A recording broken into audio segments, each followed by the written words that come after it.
Bonjour. Aujourd'hui, la question que je vais vous poser, c'est pourquoi ce que nous vivons dans l'enfance se continue souvent à l'âge adulte? Par exemple, si pendant l'enfance, vous avez eu des parents qui vous ont beaucoup critiqué, ça se pourrait qu'à l'âge adulte, vous ayez tendance à vous auto-critiquer et que vous ayez tendance à vous laisser faire quand il y a des gens qui vous critiquent. Par exemple, si dans l'enfance, vous avez eu des parents instables, toujours en colère, toujours instables, il est possible qu'à l'âge adulte, euh, que vous choisissiez des personnes aussi instables. À l'inverse, si pendant l'enfance, vous avez eu des parents qui étaient bienveillants, aimants, protecteurs, sécuritaires, ça se peut que rendu à l'âge adulte, vous ayez tendance à choisir des amoureux sécuritaires, bienveillants. Donc, pourquoi les choses qu'on vit pendant l'enfance continuent une fois adulte? Et là, je vais vous mettre en garde, c'est pas toujours nécessairement le cas. Ça se peut que quand vous étiez enfant, vous ayez vécu de la maltraitance ou de la négligence et que, rendu une fois adulte, que vous soyez super épanoui puis que vous ayez une bonne famille avec un bon mari puis des bons enfants, ou le contraire, ça se peut que vous ayez eu une belle famille bienveillante, mais que plus tard, une fois adulte, euh, que vous ayez beaucoup de difficultés à vivre votre vie. Là, dans le fond, vous avez pas une vie satisfaisante. Il y a beaucoup de choses entre l'enfance et l'adulte qui peuvent se passer, qui peuvent se produire. Il peut y avoir des événements traumatiques. Si dans l'enfance, vous avez eu une belle enfance, mais que vous avez eu un événement traumatique, ça se peut que tout ça influence votre vie d'adulte et vice-versa. Ça se peut que que dans l'enfance, vous ayez eu une enfance très difficile, mais que vous rencontriez à un moment donné quelqu'un qui vous a remis sur le droit chemin, qui a cru en vous, puis qui a fait que ça vous a vraiment propulsé vers une belle vie. C'est des choses qui se peuvent. Il y a beaucoup de choses qui peuvent se passer entre les deux. Sauf que je vous dirais que, en général, ce qu'on vit dans l'enfance, souvent, ça se répercute dans l'âge adulte. Alors, pourquoi? Je vais vous l'expliquer. Encore là, tout a rapport avec le cerveau. Tout est biologique, tout est physiologique. En fait, on a souvent tendance à penser que parce qu'on est rendu adulte, qu'on a une maison, qu'on a une vie, un travail, une voiture, une famille, des enfants, on a tendance à croire que tout est oublié, que tout ce qu'on a vécu dans l'enfance est oublié, puis parce que ça n'existe plus, il n'y en a plus, c'est fini, c'est en arrière de nous, ça n'existe plus. En fait, c'est faux. Bien sûr, comme je le dis depuis le début de mes chroniques, tout ce qu'on vit dans l'enfance est gravé dans notre cerveau, est gravé dans l'amygdale, comme j'ai expliqué la capsule dernière. Si vous ne l'avez pas vue, vous avez juste à aller la voir pour avoir plus d'informations. C'est toujours super intéressant de comprendre notre cerveau. Alors, tout ce qu'on a vécu dans l'enfance est gravé dans notre cerveau. Et je vais vous expliquer pourquoi. Et là, je vais avoir besoin de mes notes parce qu'il y a beaucoup de chiffres, puis je ne veux pas vous dire n'importe quoi. Alors, entre la 10e et la 16e semaine de développement fœtal, c'est-à-dire le bébé quand il est dans le ventre de sa maman, 250 000 nouveaux neurones apparaissent chaque minute chez le bébé. Qu'est-ce que c'est des neurones? Je vais vous expliquer rapidement un petit peu le cerveau. Une neurone, c'est une cellule du système nerveux, une cellule nerveuse. Et on en a 500 millions dans tout le corps. On en a partout, partout, partout. Alors, il y a plein de neurones. Poup, poup, poup, poup. Et entre les neurones, il y a des fils pour les attacher. Et on appelle ça un axone. C'est un chemin neuronal pour que les informations circulent entre chaque cellule nerveuse.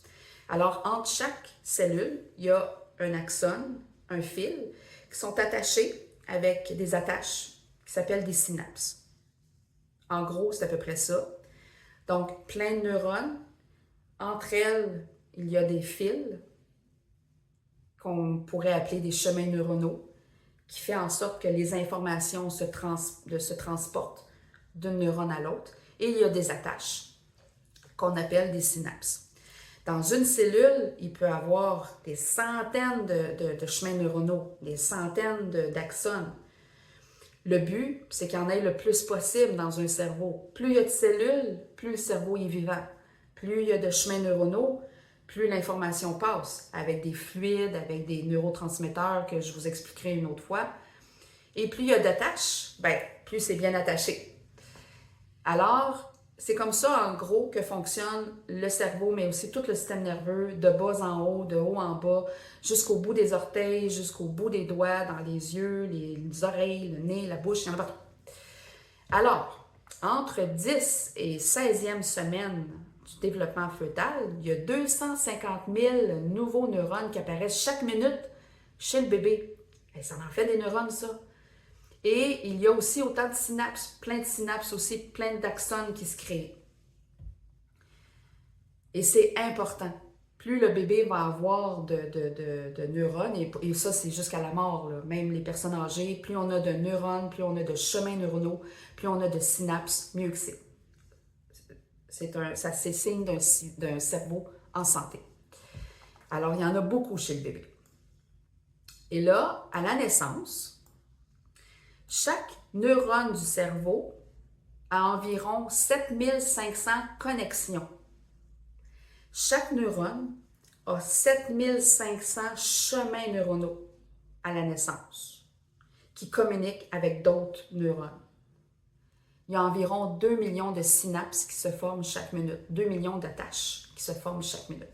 C'est vraiment extraordinaire, c'est phénoménal comme tout ce que le cerveau peut faire. Et ça, c'est à la naissance, là, on n'a même pas vécu encore.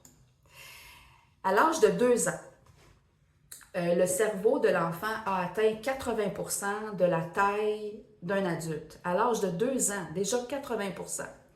Alors, il y a vraiment un pic de neurogénèse, de synaptogénèse, de tout se crée jusqu'à 2 ans, c'est phénoménal. C'est phénoménal. Ouais, phénoménal. Alors là, écoutez bien ce que je vais vous dire. C'est vraiment très, très, très important. Tout ce que l'enfant vit est gravé dans son cerveau. Et à force de répétition, et là, je ne vous dis pas tout. S'il y a une mère qui donne une petite claque sur la main à son enfant parce que son enfant n'a pas été gentil, on ne parle pas de ça, là. On parle vraiment d'une répétition.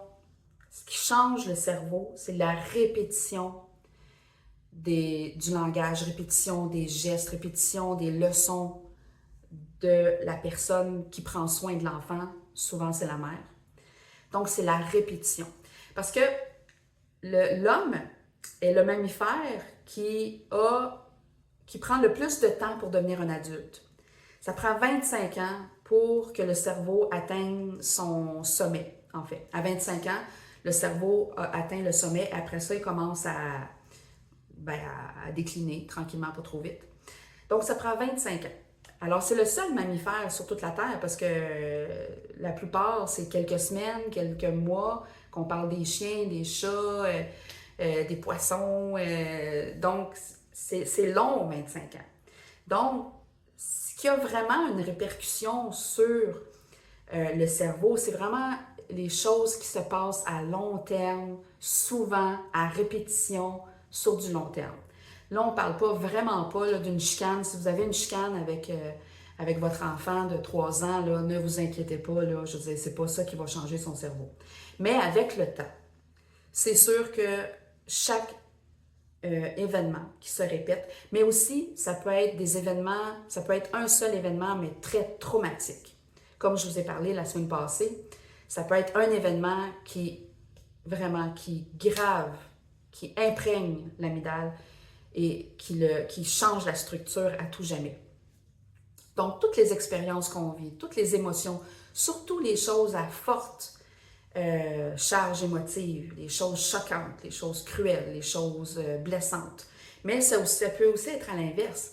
Toutes les glorifications, les diplômes, les applaudissements, les valorisations, les mots bienveillants, tout ça a une influence, est gravé dans le cerveau et avec le temps, ça change le paysage du cerveau.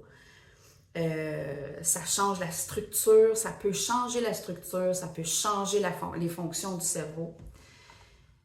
Tout ce qu'on vit, et je dirais même dans le bébé, dans le ventre de la mère, quand on est bébé dans le ventre de la mère, même ça, ce que le stress que la mère peut vivre, peut aussi commencer à changer notre système nerveux, à modifier la structure et la fonction.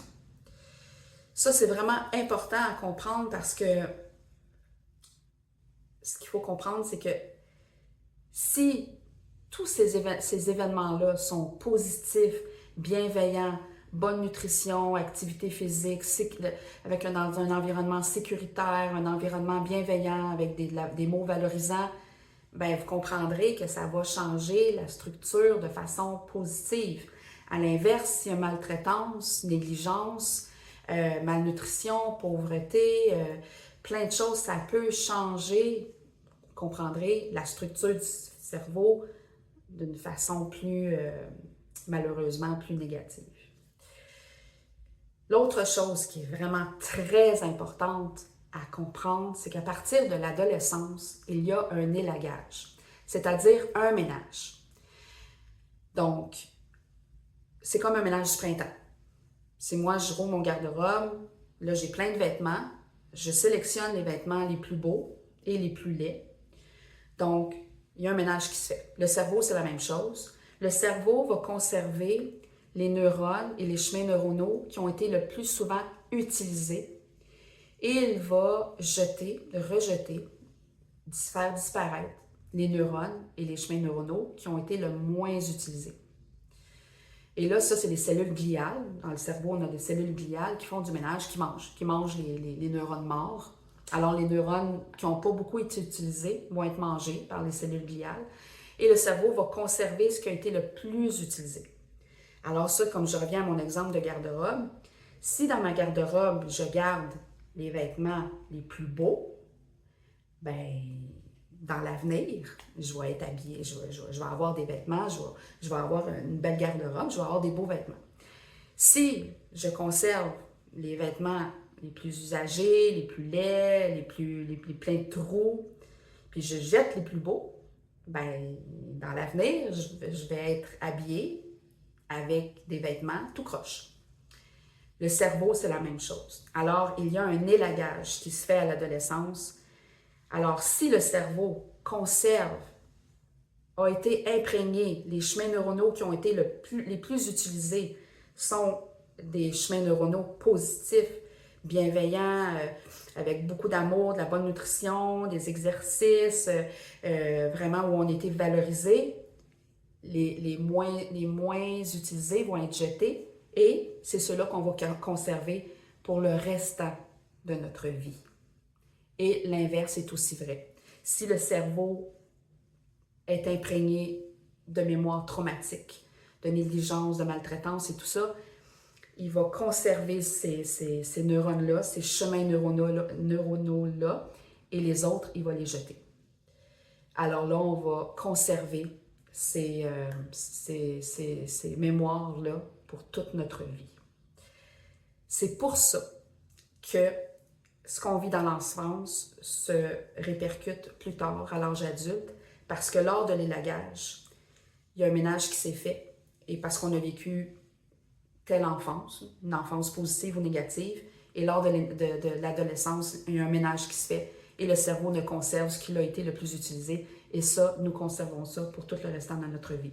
Par contre, comme j'ai dit au début, c'est pas nécessairement toujours, entre l'adolescence, l'enfance et l'âge adulte, il peut se passer beaucoup de choses qui fait que tout se rétablit, parce qu'il y a aussi la neurogénèse, que je vais vous expliquer une prochaine fois. La neuroplasticité, c'est que la bonne nouvelle, c'est que toute notre vie, notre cerveau peut changer, même à l'âge adulte, même à un âge avancé, même pour les personnes âgées, même si c'est moins spectaculaire, le cerveau peut changer à tout âge. Tout le temps, notre cerveau peut changer. Alors même si on a eu des mémoires traumatiques pendant qu'on était jeune, mais si avec le temps, alors même à l'âge adulte, on travaille le cerveau de façon positive, les choses peuvent changer. Et alors, à l'inverse, si on a des neurones très, très fortes, très positives et très joyeuses quand on était jeune, puis qu'on a vécu un événement traumatique, eh bien, ça se peut que ça se dégrade après. Donc, c'est très important à retenir les enfants. Il faut en prendre soin. Et là, je ne veux pas rentrer là-dedans parce qu'il y a beaucoup de choses qui peuvent faire en sorte que les enfants vivent des situations difficiles. Il ne faut surtout pas mettre la faute sur les parents ou sur les mères. Les mères, elles aussi, elles ont leur propre système nerveux et elles font ce qu'elles peuvent. Elles aussi peuvent avoir des traumas, des traumatismes. Elles peuvent avoir des problèmes de santé mentale. Il y a un paquet de choses. Il y a la collectivité, il y a un paquet de choses qui peuvent rentrer en ligne de compte. Le but, c'est pas de mettre la faute sur quelqu'un, mais le but, c'est de se comprendre soi-même.